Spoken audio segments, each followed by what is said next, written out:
이런 자리에서 정말 고생하시고 또 이렇게 투쟁하는 그 사업장에 또 동지들께 찾아주시는 여러분들께 이 앞에 나와서 할 자격이 되는지는 모르겠습니다. 하지만 지금 오늘로 587일이거든요. 우리 전북고속이 2010년 6월 29일에 지금 현재 한국노총 또 이번에 또 재임이 됐습니다. 저희들 그 한국노총 조합장 때문에 우리가 민주노조를 선택했고 형태 변경과 불신임안을 붙여가지고 했는데 3표 차이로 부결이 됐었습니다. 그래서 저희를 또 믿고 따라줬던 조합원들을 공개적으로 이렇게 탄압을 자행을 했기 때문에 우리를 따랐던 노동자들을 살리기 위해서는 민주노조로 갈 수밖에 없는 상황이었고, 그래서 시작한 것이 2010년 6월 29일이었습니다. 그때부터 많은 사측의 탄압이 들어왔었습니다. 지금 우리 운수직은 화물이나 택시나 이런 거하고 틀리요. 버스는 좀 여러 가지 여건이 생산직하고 이런 데하고 많이 다릅니다.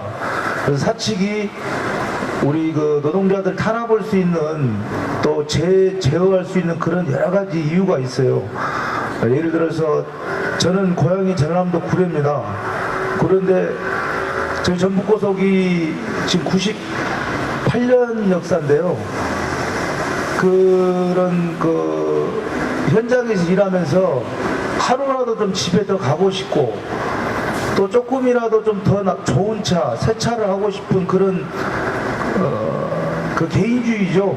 그런 거 있다 보니까 동료들과의 불화가 있으면 회사에 가서 뭐 꼬아 바치고 뭐 이래 또 그래서 스스로 좀 자멸하진 그런 길을 걸어왔지 않았나라는 생각이 듭니다.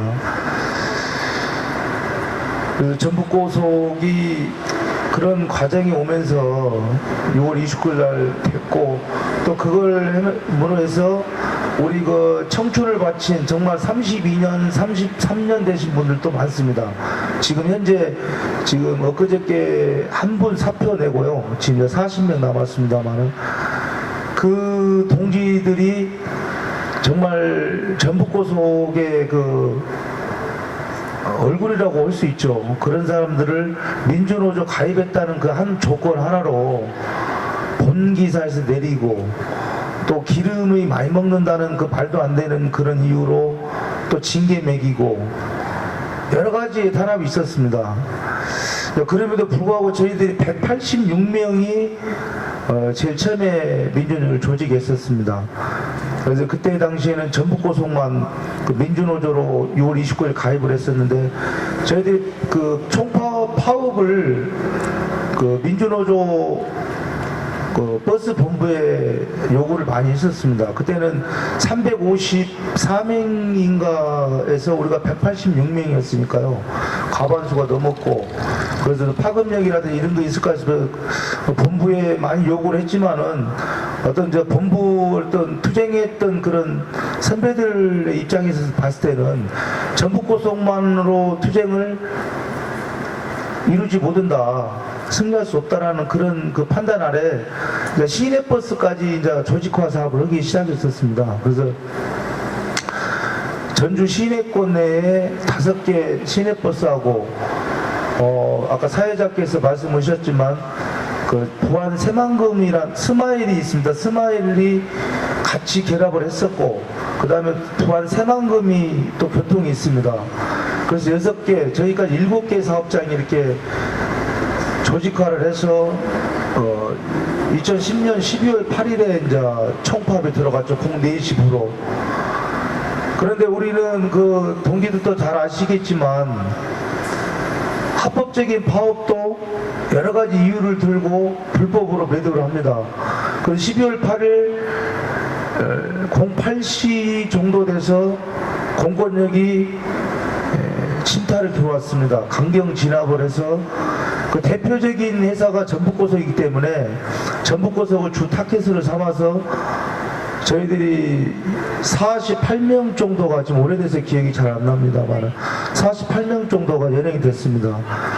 그러니까 일반 조합원들은 하루 만에 간단하게 조사만 받고 나왔고, 저희들 같은 경우는 4일 꼬박 채우고 나왔었습니다. 그때 그 안에 4일을 있으면서 여러 가지 생각이 들었었어요.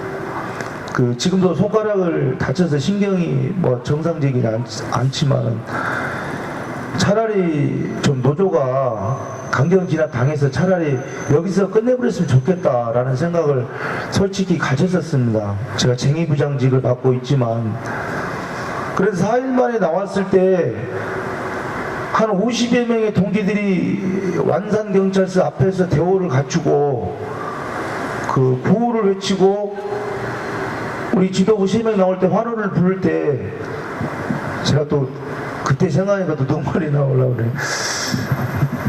아, 진짜 이 길을 또 갈 수밖에 없는 상황이구라는 생각을 딱 하면서 다시 조직을 추스려야겠구나는 생각을 계단을 내려오면서 가졌었습니다.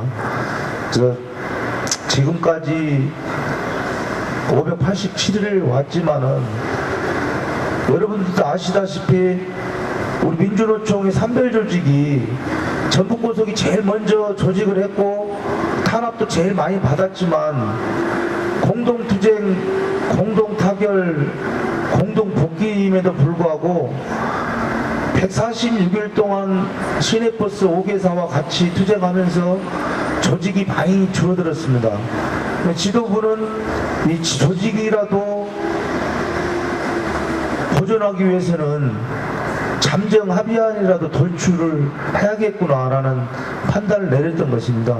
그래서 잘 아시겠지만 그때 당시에 저희 전북고속까지 6개 사업장이 전부 다 덕진구에 있습니다. 덕진구 소속 국회의원이 정동영 의원이었고, 정동영 의원이 노력은 많이 했습니다. 사실적으로 많이 했지만 저는 정동영 의원을 찍어줬던 사람이기 때문에 더 많은 요구를 했고, 전북고속까지 같이 현장으로 복귀할 수 있게끔 해주라는 요구를 끊임없이 했었습니다. 그럼에도 불구하고 어떤 지도부 지침에 의해서 잠정 합의 자리가 마련됐는데 5개 시내버스는 합의서에 서명을 했습니다. 근데 유독 우리 전북고속 황희종 사장은 나타나질 않았습니다. 그래서 그때 당시에 지도부들이 고민을 많이 했죠. 전북고속인 것이고 또 이 전북 지역의 버스 파업을 상징을 또 전북고속으로 갖고 있는데 여기서 분리 타결을 해야 하나 말하는 것을 많이 고민을 한 걸로 알고 있었습니다. 하지만 저는 전북고속 주체로서 타결하면 안 된다고 당당히 얘기했음에도 불구하고 전체적인 조직을 지키기 위해서는 어쩔 수가 없었습니다. 그래서 시내버스는 146일 만에 현장으로 돌아갔고, 저희들은 그 길로 5월 2일 날 조합원 총회를 거쳐서 계속적인 장애투쟁을 선포를 하게 됐습니다. 그래서 도청에 텐트를 치고 또 34일간의 도청 또 투쟁을 돌입했죠. 근데 그 도청 투쟁에서 이제 남겨진 것은 태거 불응이니 도지사 차량 막아서 업무 방해니 도지사 차량을 막으면 또 죄가 더 크더라고요. 그런 여러 가지 또 투쟁의 길을 걸어왔었습니다. 그러면서도 지금까지 쟁의부장으로서 이 자리에 지금 여기 늦게 온 것도 지금 검찰 조사를 2시 반부터 5시간 받고 지금 왔습니다. 그리고 우스갯소리로 투쟁 전라도 촌놈이 그래도 서울중앙지검에서 조사 받을 정도로 투쟁했으면 자랑스러운 거 아니겠습니까? 저는 정권 하나 올라간 거 부끄럽지 않습니다. 제가 제일 먼저 이 투쟁사나 이런 걸 할 때가 완산경찰서 앞에서 했었는데요. 그때 제일 큰 놈이 초등학교 2학년 때인가 들어갔을 때요. 근데 아빠 직업란을 적어오라고 하는데 파워 보고 있는데 파워 본다고 말은 못하겠고, 그래서 제가 친필로 그냥 노동자라고 이렇게 하고 노동운동이라고 해서 별점해서 이렇게 써서 넣은 적이 있습니다. 그 아들에게, 지금 아들이 이제 큰 놈이 5학년밖에 안 됩니다. 제가 결혼을 좀 늦게 해서 애기 아들 하나 딸 둘 키우고 있습니다만, 그런 학교에 그런 것도 제출을 했고, 또 경찰 조사 받고 나오면서 동기들이 나를 기다리고 환호했던 그런 거, 많은 걸 느낄 때 제가 이 자리를 조합원들이 쟁의부장으로서 선출을 해줬고, 또 내가 그 수락을 했을 때에는 여러 가지에 우리가 생각을 해야 하지 않냐. 정홍문이라는 사람이 쟁의부장을 맡을 적임자라고 했을 것 같아요. 또 제 성격이 급하다 보니까 우리 동지들은 지금도 쟁의부장 하면 때려 부셔, 그러면 때려 부수는 그런 자리인 줄만 알고 있지, 어떤 뭐 조직 관리하고 통솔하고 이런 자리인 줄은 부차적으로 생각하고 있죠. 그렇지만 뭐 저는 그게 개의치는 않습니다. 좀 두서가 없게 얘기가 말씀드리는데요.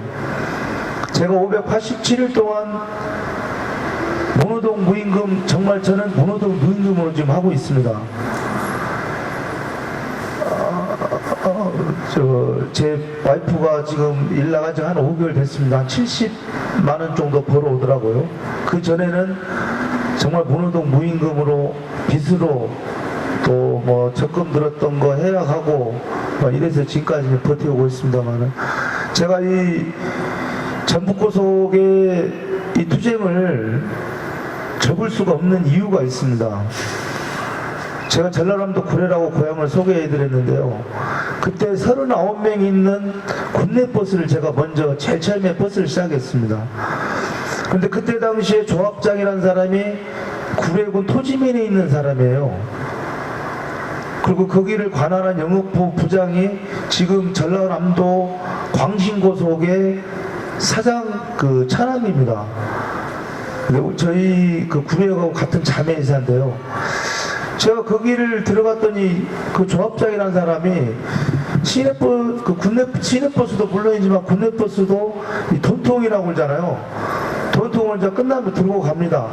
잔돈 나오고 집회 걸르고, 그때 당시에는 이제 회수권이라고 그러죠. 그 노인분들 경로 우대권 그런 것을 이제 정리하고 이러는데, 갈 때마다 술이 빨개가지고 술이 취해가지고 조합장이라는 사람이 한다는 말이, 야 이 새끼야 너 오늘 삥땅 얼마 먹었어?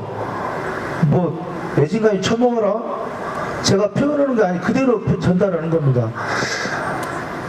어이가 없더라고요. 그래서 그때만 해도 노동에 관한 그런 것은 뭐 생각지도 못했지만, 이건 노동자 대표성을 가지고 있는 노동자를 대변하라고 시켜놓은 노동조합장이 그 사무실에 사업장 사무실에 앉아서 우리 동지들이 들어오면 고생했다, 안전운행해라, 수고했다, 뭐 이런 얘기를 하는 것도 솔직히 개인적으로는 마음에 안 든습니다. 그 회사 관료들하고 술 먹고 다닌다는 게 마음에 안 드는데, 그런 얘기를 할 때 정말 어처구니가 없더라고요.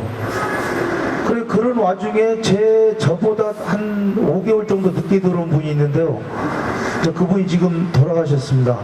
그분이 그 영업부장 친구였어요. 그 광신고속 사장 처남의 친구인데, 우리는 그 사람을 좀 일명 뿌락지라고 이렇게 막 평가를 했었습니다.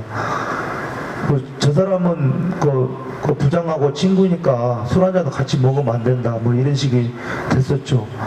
그래서 그 사람하고 한 5개월 동안 그 사람이 왕따를 당했었어요. 39명 있는 중에서. 근데 그분이 지금 이제 그분이라고 제가 합니다. 그분 때문에 제가 이렇게 지금도 하고 있기 때문에요. 그분이 저를 한 3일을 쫓아다녔습니다.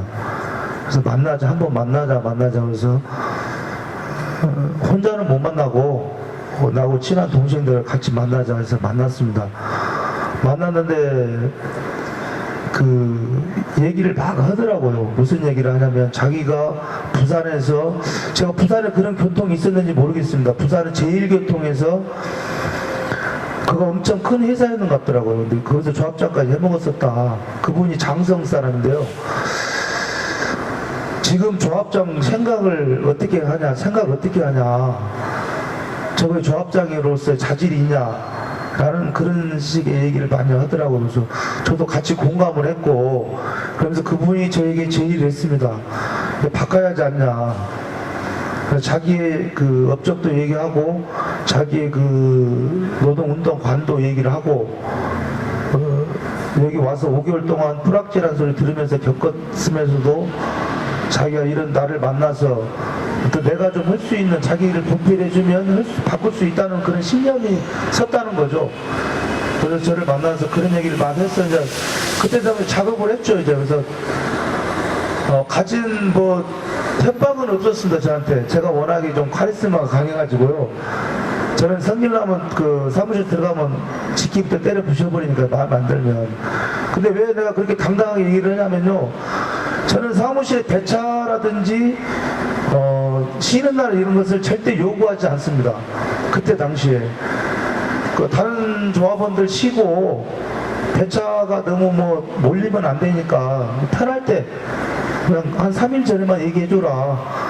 그러면 내가 등산을 좋아했거든요. 그가 지리산이 있기 때문에 내가 산을 좋아하니까 한 3일 전에만 내가 준비를 해서 산에 다니니까 그런 식의 이제 뭐 별다른 뭐 세차 줘라, 좋은 코스 줘라 이런 뭐 내 성격상 되지 않으니까. 그래서 불합리한 행동을 하고 조합원들이 저한테 와서 그런 걸 많이 이제 토론을 하죠. 문의를 하죠. 제가 원래 전과 산범이거든요. 폭력 전과가. 제가 맞아서 저지른 폭력 전과는 한 번도 없습니다. 꼭 남이 맞고 남이 좀 일방적으로 당한다고 했을 때 말리고 이러다가 그냥 화를 못 잡아서 두드러 패고 막 이래서 전과가 3범입니다만 실형 전과도 2범이에요. 근데 자랑은 아니지만 같은 동지, 지금은 그때 당시 지금 동지라고 뭐 말이 자연스럽게 나오지만 그때는 같이 일하는 동료가 그런 걸 당한 걸 보고 못 있겠더라고요. 그래서 배짝과장 쫓아가고 멱살 잡고 화가 나서 책상을 때리면 유리가 깨지고 뭐 어찌다가 뭐 직기가 막 책상이 넘어지고 막 이런 과정이 있었죠. 그러면서 이제 그 조합장은 사실은 힘들죠. 3대를 해먹었으니까 9년을 해먹었죠. 9년을 해먹은 사람은 그 사람은 굴의 토백이고, 제가 했던 사람은 객지 사람이잖아요. 그것도 또 영업부장 그 친구고 여러 가지 안전 조건이 있었는데 우여곡절 속에 투표가 진행이 돼서 사실적으로 압도적으로 이길 줄 알았습니다. 이길 줄 알았는데 딱 3표 차이로 이겼어요. 3표 차이로.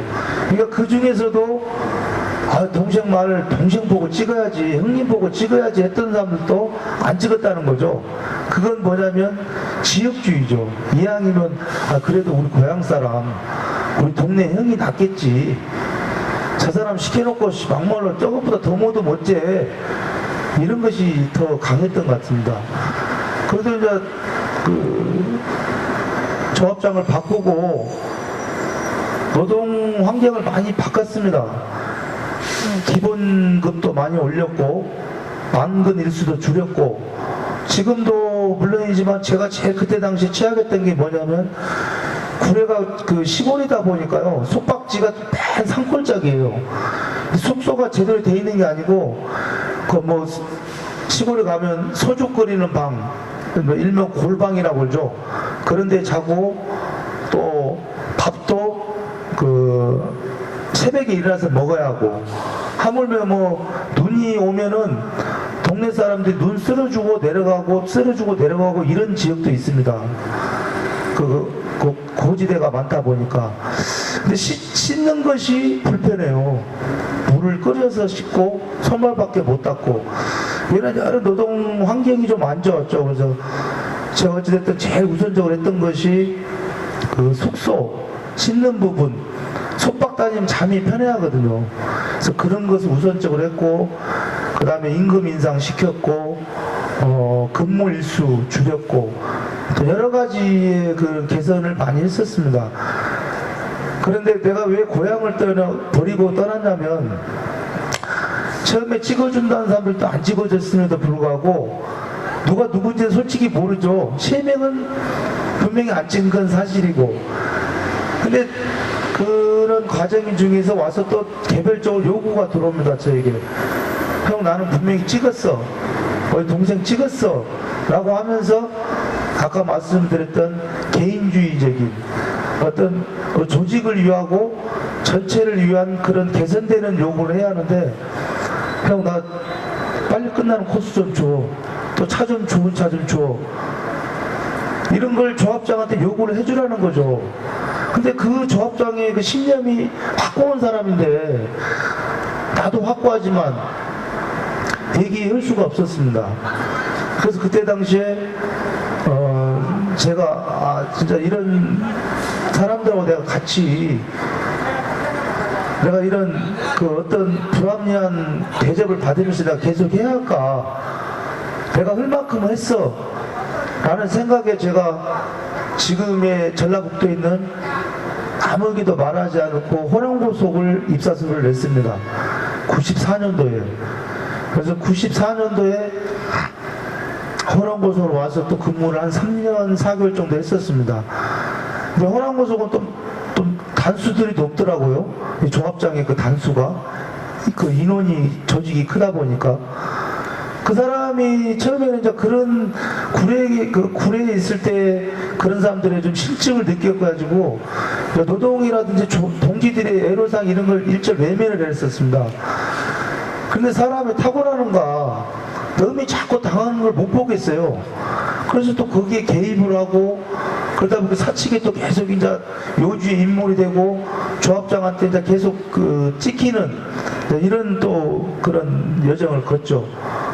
그러다가 이제 IMF를 만났었습니다. 그래서 IMF 때 제가 두 번째 또 스스로 사표를 썼었습니다.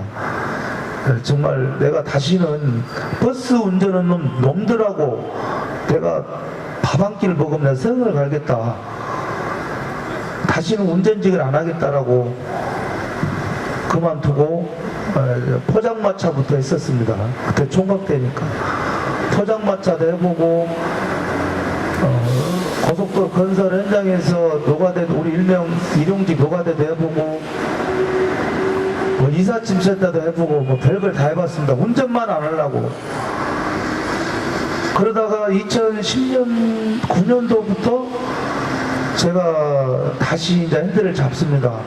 이 전주 광양 고속도 내는 데서 단프차 사업을 하면서 또 돈을 좀 까먹고, 그때 이제 지금의 제 와이프를 만났는데, 이제 아들 낳고 또 나니까 단프차 할 때 또 망하고 나서 월급제를 했거든요. 그 월급을 제가 180을 받았었어요.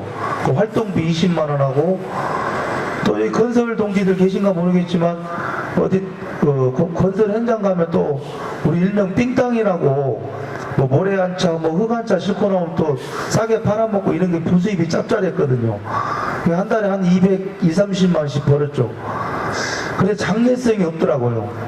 장래성이 없어서 그런 와중에 이제 호남고속에 있을 때 같이 있었던 형이 전북고속에서 근무를 하고 있으면서 또 결혼도 하고 이랬으니까 퇴직금도 있고 좀 쉬는 날도 있고 이런 데 한번 선택해라. 그래서 전북고속을 이제 서류를 넣었습니다. 그래서 입사가 됐고, 조회를 하니까 저 찝찝하죠. 그 전 회사에다가 그 완행버스 했던데 이 사람이 어떤 사람이었냐, 호남고속에 있을 때 호남고속에 이 사람이 어떤 사람이었냐, 이런 거 이제 신원조회가 들어가는 거죠. 신원조회 들어가니까 다 안 좋게 나오니까 이제 다른 사람 다 이렇게 통지서를 보내는데요. 저만 개별적으로 부르더라고요. 부르더니 범죄 사실 경력 증명서를 끊어라는 거예요. 그게 불법이잖아요. 불법인데 완산경찰서를 갔습니다. 그래 내가 더럽다. 한 20년 전에 있었던 88년도에 첫 제가 전과 달았었으니까 떼다 주겠다. 그리고 내가 완산경찰서를 갔더니 나를 빤히 쳐다보는 거요. 그게 불법인데 그 누가 지시했냐라고 이러는 거예요. 그 사람을 걸라고. 그래서 그냥 입사하고 싶은 욕심에 사정을 했습니다. 사정을 하고 다시 갖다 주는 조건으로 해서 이제 확인서만 떼다가 회사에 제출하고 다시 그걸 회수해서 이제 갖다가 완산경찰 주고 그러고 들어갔던 데가 전북고속입니다. 2008년 11월 18일 날 제가 첫 근무를 했는데요. 여러분도 이제 계산해 보시면 알겠지만 제가 일한 날보다도 지금 파업은 기간이 더 깁니다. 지금 파업은 기간, 근무 기간보다 긴데요. 제가 왜 구차하게 과거사를 얘기를 하냐면 아까도 말씀드렸듯이 제가 완행버스 쓸 때 정말 내가 느꼈던 것을 같은 노동자들이 느끼지 않을까 해서 조합장도 바꿔보고 노동 환경도 바꿔보고 그렇게 했습니다만은 그 같은 동료들이 싫었었습니다. 같이 해야 하지 않냐고 사람이 미워서 제가 2번의 직장을 바꿨거든요. 그런데 이 전북고속에 12월 8일 파업을 들어가면서 경찰서에서 4일 있으면서 나오면서 동지들이 나를 기다리고 있고 환호하고 다시 나를 믿고 따라주고 이런 것을 여러 가지 생각을 했을 때 지난 과거가 딱 생각이 들더라고요. 내가 2번의 패배의식으로 내가 왔지 않냐. 그래서 고향도 떠나게 된 거 아니라는 생각을 했었습니다. 그때 당시에는 정말 그 동료들이 미웠지만 내가 스스로 이 투쟁을 하면서 느낀 것이 내가 패배의식이고 어떤 내가 하기 싫어서 내 생각만 하고 도망을 나오는 그런 게 아니었냐는 생각이 문득 딱 들더라고요. 그래서 지금의 내 나이도 그렇지만 내 가정에 지금 여건도 그렇지만 물론 병행되지만 내가 여기서 떠나면 또 그때 당시에는 한 일주일 만에 끝날 줄 알았었습니다. 587일이라는 그 시간과 세월이 의미가 없다라는 생각을 했습니다. 또 내 나이에 이 새끼들 보기 싫으니까 다른 데 가 하면 난 내 성격상 또 그 현장에 그런 일이 벌어지면 난 또 분명히 내 스스로 내 자신을 알기 때문에 그래 이제 내가 여기서 끝장을 보자. 내가 선택한 것이고 또 나를 믿고 따라온 동지들도 있고 형 동생이 있고 그런 생각으로 걸어온 것이 뭐 일주일, 한 달, 100일 넘기고 또 140일 넘기고 우리만 또 전북고속만 남아있을 때 그것도 나에 대한 그 책무, 나에 대한 위치가 큰 것을 더 크게 느껴서 누구를 믿고 갈까.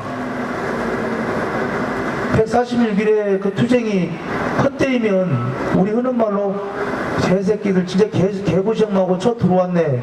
분명히 한국노총 놈들 손가락질을 뻔한 거 아니겠습니까? 그런 생각을 느끼면서 온 것이 지금까지 왔습니다. 사실적으로 왔는데 또 아시겠지만 7월 4일 날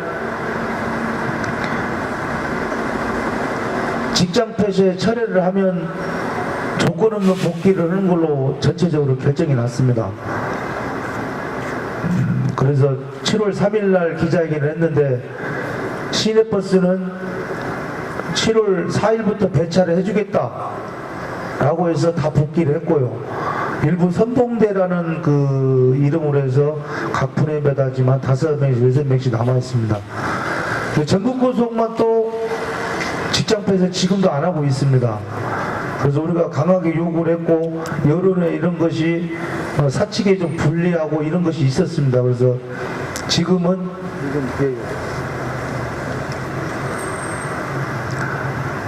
지금도 오늘까지 9명의 동지들이 저희도 이제 복귀를 했습니다. 복귀를 했는데, 그전에는 무조건 민주노총 탈 때 통상임금 포기, 그리고 다시 노조 활동 안 한다는 각서를 써야 복귀를 했었거든요. 근데 지금은 물론 패배의식은 아닙니다. 저는 쟁의부장으로서 또 지도부로서 또 내가 587일을 걸어오면서 느꼈던 노동자 의식으로서 난 들어가면 안 된다는 내 신념은 지금도 명확합니다. 하지만 현실은 그렇지 못했습니다. 조합원들이 생계 투쟁을 나가고 투쟁 현장에 결합하지 않았지만은 그 동기들이 더 힘들어하고 더 복귀에 대해서 애를 태우고 있을 때 나에 대한 신념과 나에 대한 노동자 의식만 가지고 조합원들에게 더 남아서 투쟁하자고 얘기할 수 있는 그런 위치가 갈수록 작아졌었습니다. 또 같은 지도부로서 위원장도 있고 상원실장도 있고 지금은 뭐 3명이서 주도적으로 하고 있습니다만 그분들의 의견도 있고 해서 복귀를 결정을 했습니다. 단 회사에 문서상은 아니지만 여론전으로 노조 탈퇴 이런 것을 종용하지 않는 선에서 우리 복귀를 하겠다고 했고, 사측도 전격적으로 쟁의를 중단하면 받아들이겠다. 그래서 일하면서 임단협에 대해서는 논의하자라는 것으로 구조상으로 약속이 돼서 지금 오늘까지 9명이 들어갔고요. 지금도 신변 정리가 안 된 분들이 또 있습니다. 그동안에 뭐 단풀장 하신 분, 일용직 하신 분이 있기 때문에 또 시간을 좀 줘라 해서 지금 일부 조합원도 안 들어가고 있고요. 또 어떤 분들은 587일 동안 하고 있는데도 아무것도 없고 이 조끼마저도 못 입고 들어가서 우리가 뭘 하겠냐라고 해서 사표 쓰신 분도 있습니다. 복귀가 안 되니까 사표를 쓰고 차라리 이번에 직업전환이라도 하겠다고 해서 가신 분들도 많고, 참 뭐 투쟁의 그 세월을 얘기하면 저보다 우리 쌍차 동지들이 더 많고 또 우리 뭐 재능 동지들이 더 많겠죠. 하지만 저는 제일 가슴 아픈 게 지금 이 버스 노동자로서의 투쟁이 무의미한 복귀는 아니지만 이 투쟁의 세월을 나 혼자만 버틴 건 나는 아니라고 분명히 생각하고 있습니다. 아직까지는 이혼하자는 소리, 언제 복귀하자는 소리는 아직 제 와이프가 흔적은 아직 한 번도 없습니다. 제가 좀 관리를 잘합니다. 제 와이프 관리를. 제가 12월 7일날 파업 들어가기 전에 저희 집사람한테 그랬습니다. 내일 아마 파업이 돌입할 것 같은데 자네가 하지 말랍니다. 안 할라네. 이게 빠르면 일주일이고 늦으면 한 달 정도 걸릴 건데 뭐 제가 좀 나이 차이가 많이 나다 보니까 당신이 이런 소리 잘 못해요. 그냥 어이 하는데 당신이 이렇게 하면 자네가 이렇게 못하게 말을 안 했는데 제 와이프가 한다 소리가 인철이 아빠 성격상 내가 거짓말 한다고 안 하고 뭐 그럴 사람이에요. 빨리 끝내기나 해요. 그러더라고요. 그래서 그냥 마음 편히 이제 시작을 했죠. 이게 뭐 하라고 했으니까 단지 좀 길어질 뿐이지 뭐 내가 독단 여는 거 아니지 않습니까? 그래서 지금까지도 한 번 물어보더라고요. 작년 6월 30일 때 막 언론에서 막 대대적으로 뭐 6월 30일 날 끝난다 어쩐다 막 이래가지고 6월 30일 날 끝난다도 막 아직도 안 끝나요. 그 소리 한 번 하고 아직까지는 뭐 끝나냐 안 끝나냐 소리 한 번도 안 하고 있습니다. 근데 내가 이 말씀을 왜 참 집안 얘기까지 드리냐면 그런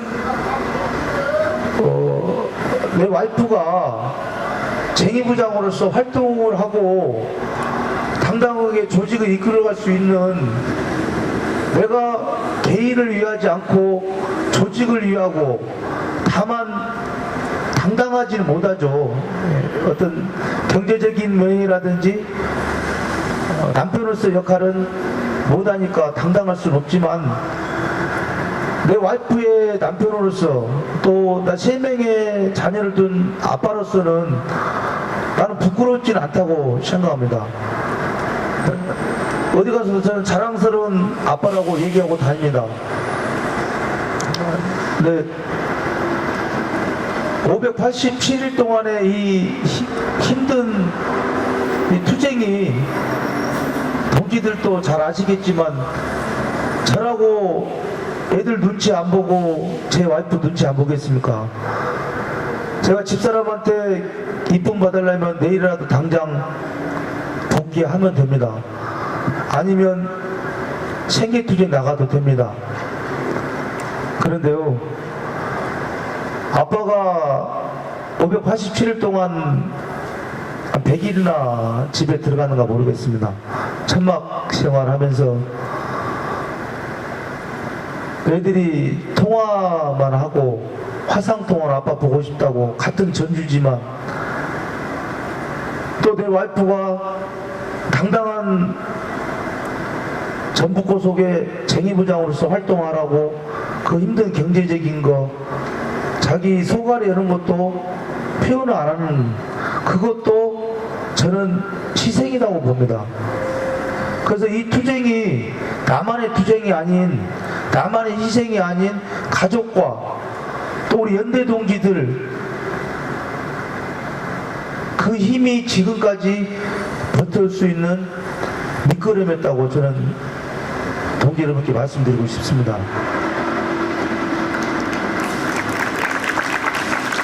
제가 얼마 전에 촛불 집회를, 오늘 239일째입니다. 하루도 빠지지 않고 그 촛불 집회를 제안했던, 그 지금 산호위 활동하시는 김금희 동지라고 있는데요. 그 동지가 전북고속이 외롭게 투쟁하고 있으면 정말 어려웠던 상황입니다. 127명으로 시작했던 우리 조직이 60명 남았을 때, 동지들이 생계가 어렵다고 그 투쟁 현장을 나오질 않고 갔을 때 지도부로서 뭐라고 말을 못 하겠더라고요. 근데 투쟁을 한번 하고 싶은데 동력은 없고, 사측에 그런 잘못된 걸 알리고 싶은데 방법은 없고 했을 때, 그 동지가 우리 촛불의 힘을 한번 빌려보자고 그래서 한 것이 오늘로 239일째인데요. 첫 14일날 우리 동지들을 6시 15분 차부터 출근시키면서, 제가 그날은 전주시청 우리 선봉대 또 농성 텐트 사수조라 사수하고, 새벽에 와서 동지들 4분의 동지들 나갈 때 제가 힘 좀 실어주냐고, 그래도 지도부들이 있는 데서 나가야 당당할 것 같아서 사무실에서 키 주고 출발한 거 보고 이렇게 왔을 때 제 심정은 정말 찢어진 것 같았습니다.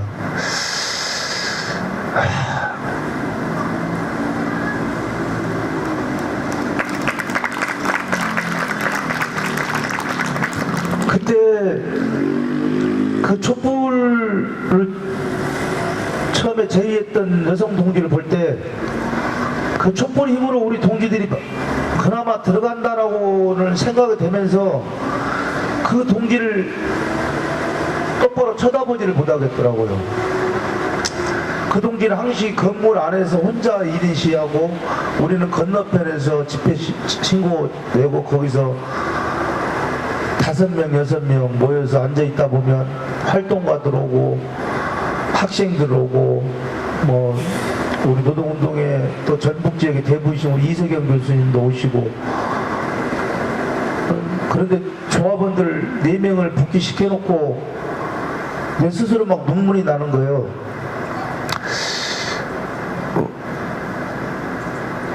복귀하면 유성을 보든 종이 쪽지 하나라도 갖고 들어갔던 한지를 보든 뻔한 그 탄압이고 뻔한 수수인데 나에 대한 심정만 얘기한다고 해서 조합원들이 알아줄까? 정말 내가 내투쟁하자고 하는 거 아니지 않습니까? 그럼에도 생계가 더 우선시 되면서 내 말이 맞고 내가 갖고 있는 신념이 맞은 줄 알면서도 복귀 쪽으로 선택할 수밖에 없는 그 동기들의 심정까지 생각을 하니까 막 눈물이 나더라고요. 제가 생긴 거 이렇게 생겨도 좀 많이 눈물을, 감정이 좀 표현을 자주 합니다. 그래서 그날 저녁에 술 먹으면서 정말 펑펑 울었고요. 오늘 또 2분 보내고 어제 3분, 그래서 오늘까지 9명 들어갔는데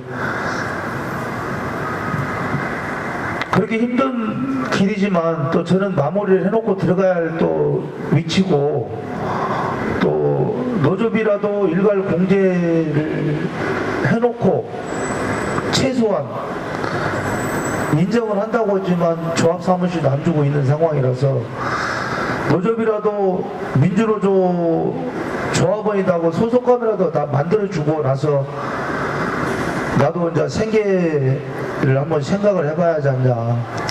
그래서 그때 복귀해야겠다라서 지금 남아있고, 지금 오늘 또 조사받고 이 자리까지 왔습니다만은, 여러분들도 똑같은 심정 같습니다.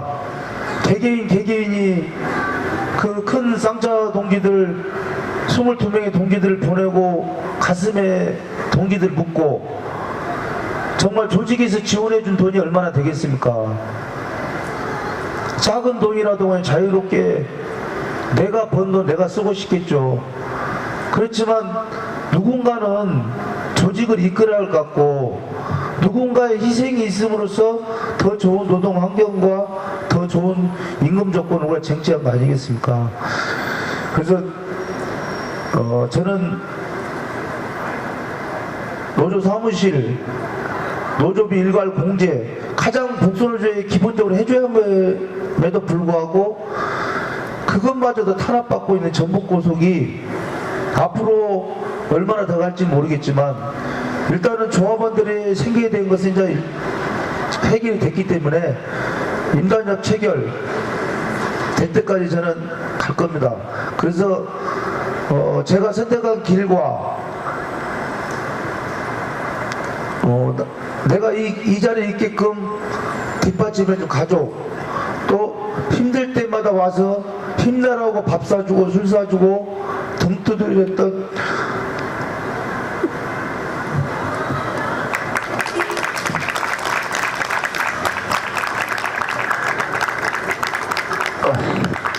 죄송합니다.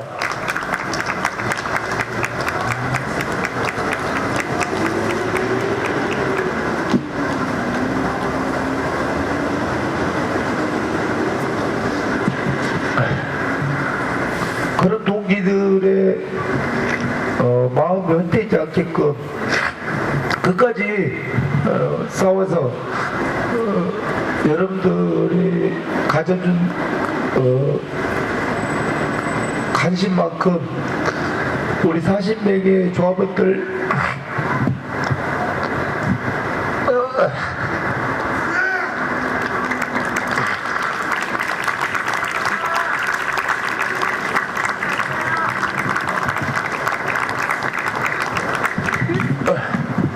민주노조 확실히 세우고, 우리가 쟁취했던 거 확정되는 날 제 힘이 닿는 때까지 전체 조합원들 올라와서 연대줬던 여러분들께